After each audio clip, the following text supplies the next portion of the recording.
Hey everybody, it's Whiteboard Wisdom, and it is the week of the Indy 500. Did you get to take that in?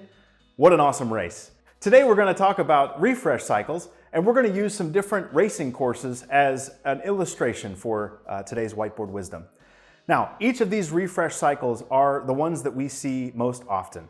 The first we're going to talk about is the drag strip. Now, the drag strip is you're dropping all the fuel at once, hitting it go, and it is going to be done hopefully soon, but it may take a lot of horsepower to make it happen. That one is the all-at-once approach, where you're coming in and lifting out everyone's computer and dropping a new computer on them right off the bat.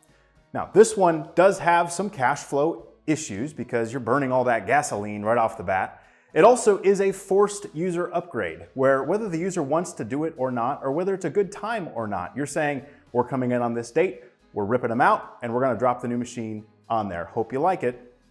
This is a strain on everyone, from IT to actually make that logistical nightmare happen, from finance, the cash flow again, and on the user. That's a really hard one to take, but sometimes we see that's the only option that folks are able to go with. So that's the drag strip, number one. We're now going to move on to the IMS road course. And in this case, we're talking fully reactive. We're reacting to all the twists and the turns and all the things that are happening in the race. You can't get at full speed on this road course. Now, strain on IT for this one is reactive in nature, because when a user goes down, their machine is broken.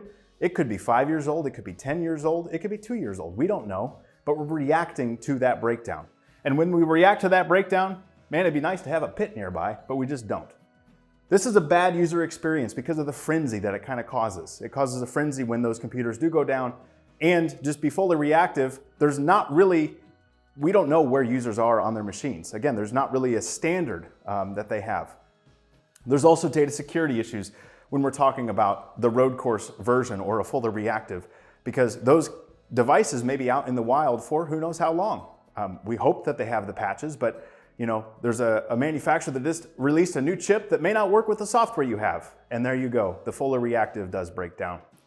Now we're going to move to the IMS oval, going 225 miles an hour, full speed ahead around the track. Now this one we call just in time. You have the pit nearby, but it is also user driven. We want to identify the users, what they have, when they're up for a refresh, and let them know, hey, you're up for a refresh, and here's the options that you have. Again, standardized.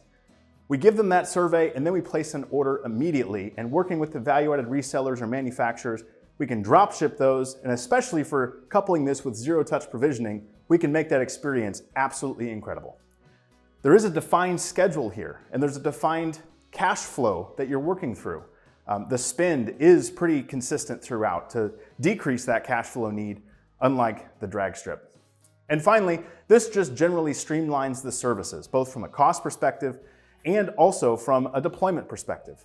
But on top of that, it takes the disposition dollars that you're going to get from those old devices and puts it right back to your IT budget, because there is value in those machines if you're proactively refreshing them.